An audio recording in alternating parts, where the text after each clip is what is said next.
have a wonderful and interesting video today. We're going to compare Sanskrit and Malay. So let's just start off, do a brief introduction, and then we'll get started. Hi everyone, my name is Shivani Gurjar. I'm from Mumbai, India, and I will be representing Sanskrit in this video. Hi, my name is Rizana. So I'll be representing Malay for this video. Perfect. Thank you. So let's start off and do the first word. Some of these words I just want to mention are very close. They sound very much the same. Some of them are slightly different. If you need a hint or something, you can just ask for it. Okay. Okay, perfect. So you can start off with the first one. Okay. So the first Sanskrit word for you, Farzana, is Varna. Okay. Varna. So the na sound is a little unique in Sanskrit, so you might have to change that a bit. Maybe a softer sound will be there in Malay in place of na. So it is varna. The na can be softer for you.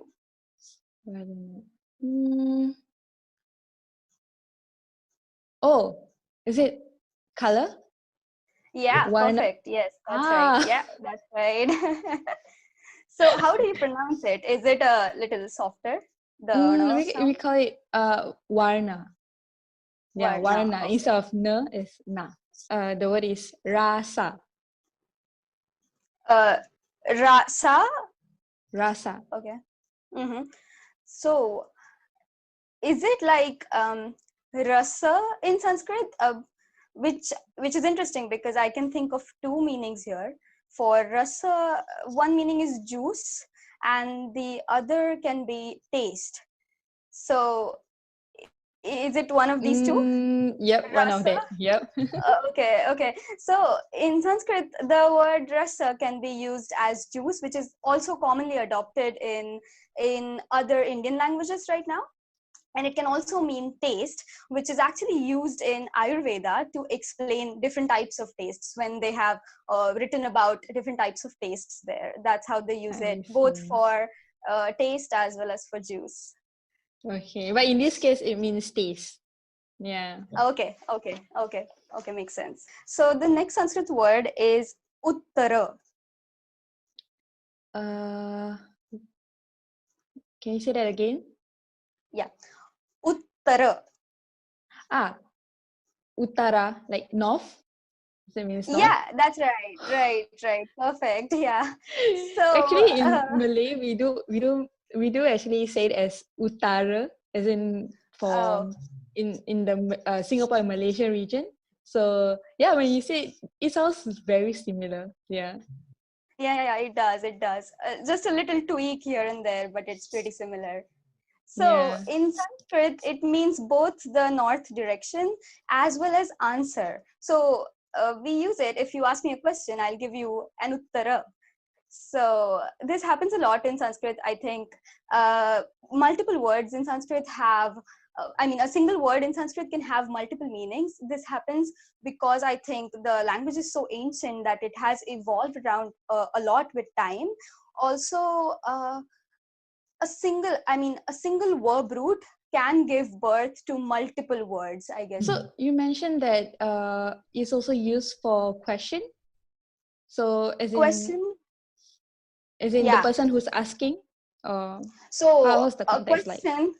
Okay. So a question, if I ask you a question, you will give me an answer, right? So I'll say that you're giving me an uttara. You're giving me an uttara. Yeah. Because in Malay I think it's slightly the opposite. So I'm asking a question. So it's like I'm using uttara as in like it means like to ask, like mengutara. Yeah. So wow, okay. it's really fast. That is very interesting. That's interesting because I always thought that in Malay for like a question, just like to ask a question in Malay, you use soalan, right? Like soalan. This is an Arabic term, right? Yep. We use soalan too. Oh, interesting. So when you mengutar, it's like we use it to raise a question. It's more of a raise a question. Yeah. So like an inquiry. Interesting. Yeah. So that's related kind of as well. True, true. So the next word is gaja. Okay, gaja. Is it elephant? Yep. Oh, you get it right on the first try. Oh, because I guess this one was very similar. We say it as gaja instead of ga. We use ga, and everything is just the same. Oh, I see. So the next word is karanena. Karanena. It again has that na which we had in varna. Karanena. Like is it karana? Because? Yes. Yeah, Oh. that's right. That's right. We also have a word for this. It's pronounced as karana. I think that one is very similar to what Farzana just said. Pertama. Can you please repeat? Pertama. Okay, pertama. Mm-hmm. So am I supposed to like add some consonant or something? Because yes, you not necessarily adding yes, like a little bit more. Maybe extra force or extra sound to it. Because I can think of a word which is closer to Partama, but it's pronounced as Prathama, which means first, something that is first, Prathama. Is it that? Yep, you're right. Okay. Great. It was a little different. The pra sound was different. You pronounced it as a pera, right? Yeah. Per, yeah. Yeah, per. It was more like combined here, pra. I see. Yeah, that was the key difference, I guess. The next word for you is uttama.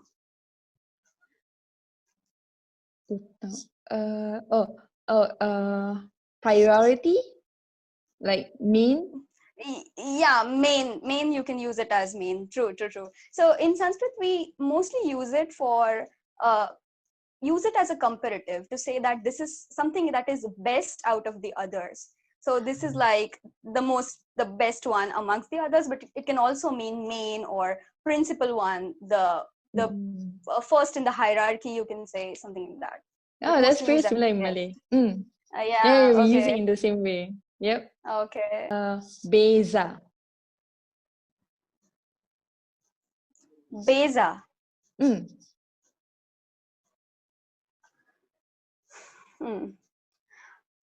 Beza. I think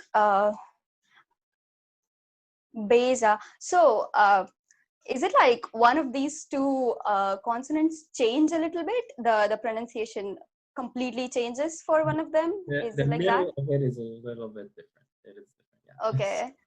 Because I can think of something which starts with bhe for us, not bay, but like bhe, and the z might change to the, which will make it bheda, in a sense that to say difference or something that is different, bheda. Is it that? It. Yes, that's exactly. Okay. Oh. Can you repeat the word again in Sanskrit? We say it as bheda. Well, the thing is, it sounds more Indonesian. So generally, we might understood that as beza as well. This is very similar, yeah. Okay. But it means the same, difference. Yep, it does mean the same. I want to mention something about this next word. So this word is basically, it's derived from the same, like it's derived from Sanskrit and used in the Malay language. But the definition is slightly different, and it is one of those words where the definition is relevant and is related, but it's not used exactly the same, at least in the modern.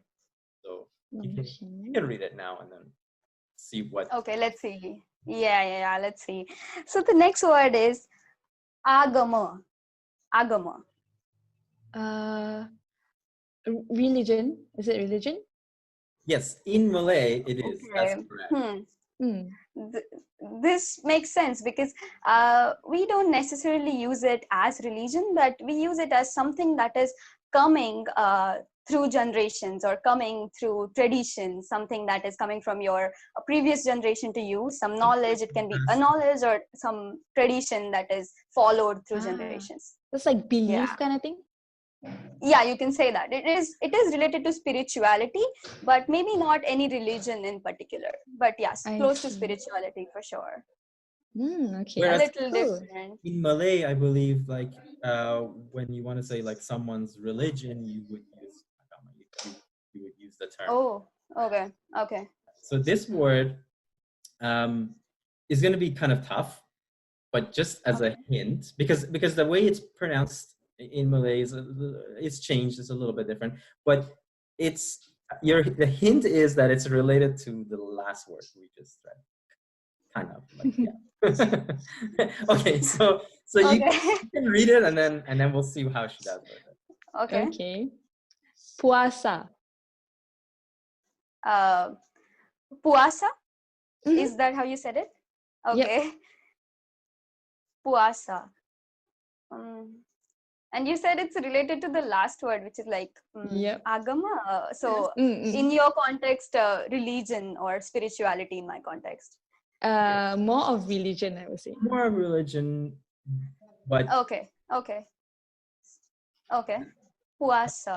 That's a good hint. It relates to religion. Okay. Puasa. So one thing that comes to my mind, if I add u in the beginning, but it's completely different than puasa, but even then, if I add that, it would sound like upavasa, which actually means fasting. And it's also related to religion and traditions, I would say. So is it upavasa, fasting? Yep, you're right. Okay. Oh my god. Okay, it is very, I would say it is a little different though. This the one was a little bit more difficult, I find. It was different. Yeah, when you said it had some links to religion, that was a hint, I guess. Yeah, because I figured that would be like helpful, you know. Yeah, it was definitely helpful. I just want to mention one thing, because I know people who comment fasting, yes, it is related to religion, but you know, people who are not religious fast as well. And I know people, they will comment and say like, why did you say that? Yeah. So the next word is akasha. Akash.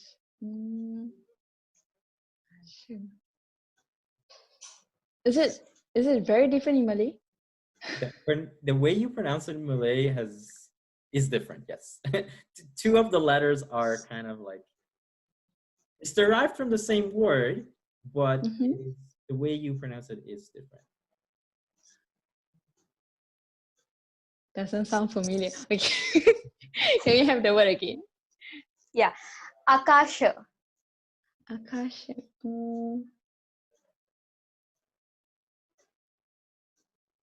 Is it? Focus on changing the sh sound to. Yeah, right. Sh might again be a little different or a little softer for you while pronouncing. Oh, I think I know it. Angkasa. Is it space? Like outer space? Yes, in Malay, that's correct. Yes. Whereas in Sanskrit, it's used for sky. Yeah, that's right. But derived from the same word. I think in Malay, it's pretty related though. It's pretty related. Sky, space. It's related. Yeah. Like in Malay, I believe like you want to talk about outer space, you would say that, right? Yep. It's more of like angkasa is more of outer space. For sky is like langit. Bahaya. Bahaya. Okay. Bahaya. Are you saying it as like ba, ha, and ya, like separately, each of them? It's yep. Okay. We have a word closer to this, but it's bhaya. Not really separate bahaya, but bhaya, more like a closed, combined word bhaya, which means fear or something that you're scared of, something that is dangerous. So something on the lines of danger or fear mostly. Yep. I guess that's the right one. Yeah. Oh yeah, it's bhaya. So you pronounced it as like bahaya, if I'm not wrong. A little separating each consonant, I guess. Yep. But in daily conversation, we don't actually say bahaya. We just say bahaya. Which I think is similar to what you just mentioned. Yeah, it's much closer. True. Yeah, it's much shorter too. Yeah. So we'll do the first sentence. Giovanni, when you're ready, you can read yours. The sentence is Purvakale Singapurasya nama Sinhapura asit.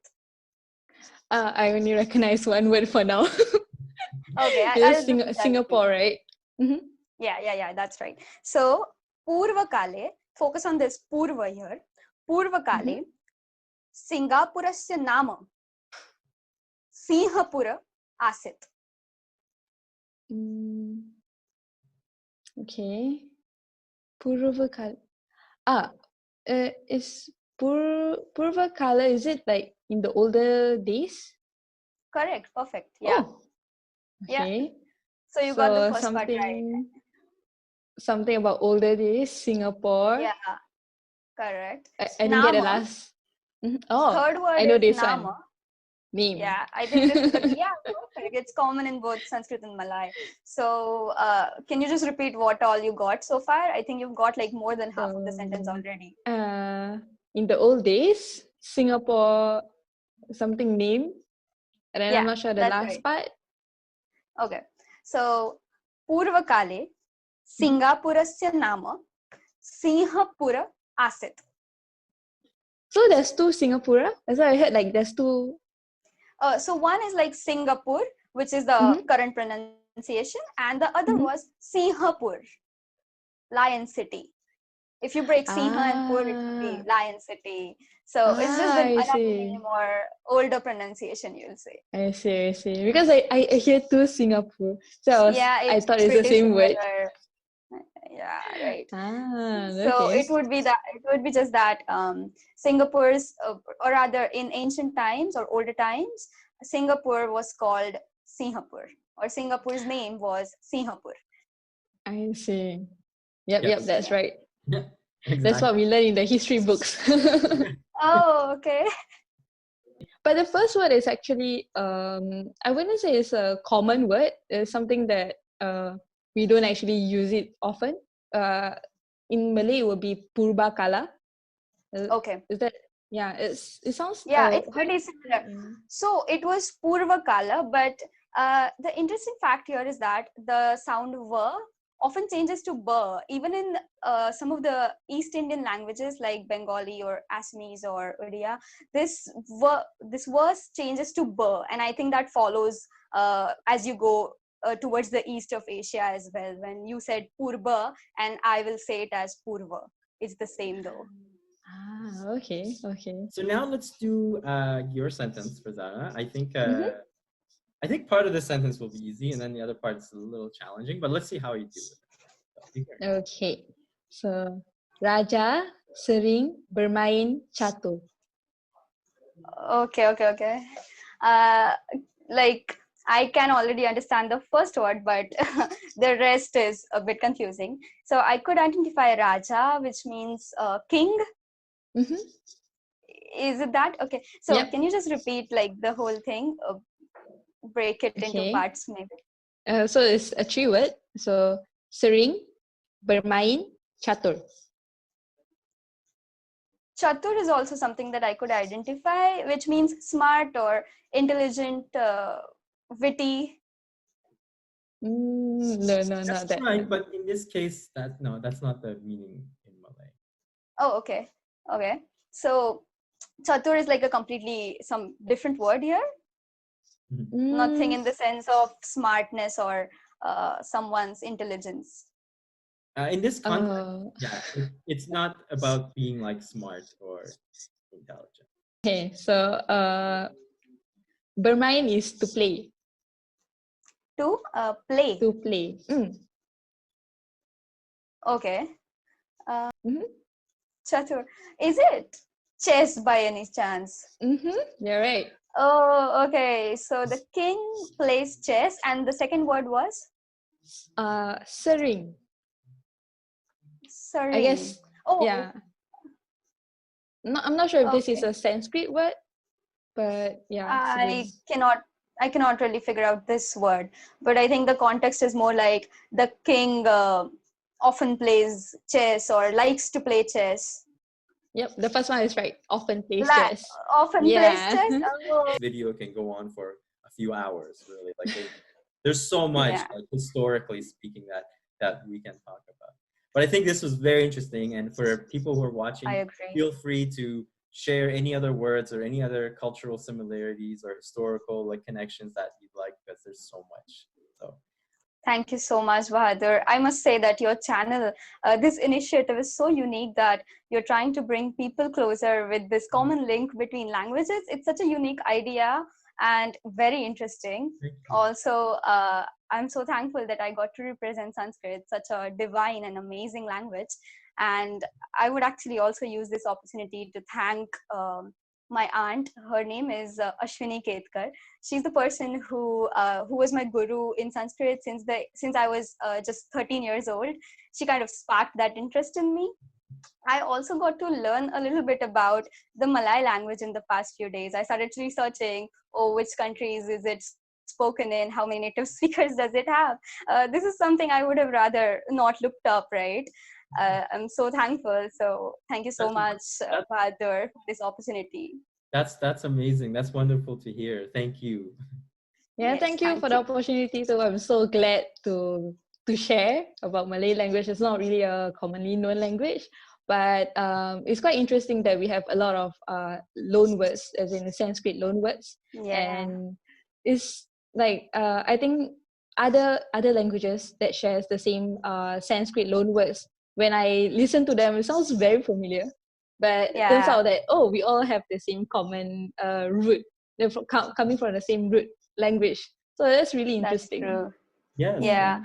It is. I think many words related to Hinduism have also got transferred into Malay. For example, puja or devi.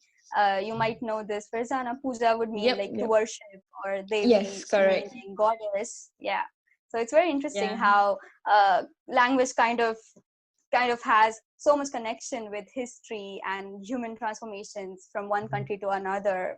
It's very interesting to me. And it's very, very interesting because with both Malaysia and India, like I was saying before, I've been to both countries and they're both very diverse with so many different people and so much history where so many different cultures have influenced one another. And there's so much when you look back at the history of it. So yeah, you'll find, as Farzana also mentioned, like you'll find a lot of these words also in Indonesian. You'll see them all across Southeast Asia. So that part of it is definitely interesting. So again, I want to thank the both of you again. This was really, really wonderful. So thank you so much. Thank you so much, Bahadur. Thank you. I guess have a good night and good morning, kind of. For you, good day. Yep. Starting. Yes. Okay. Thank you so much. Take care. Thank you. Bye. Bye, Bahadur. Bye, Farzana. Bye, Shivani.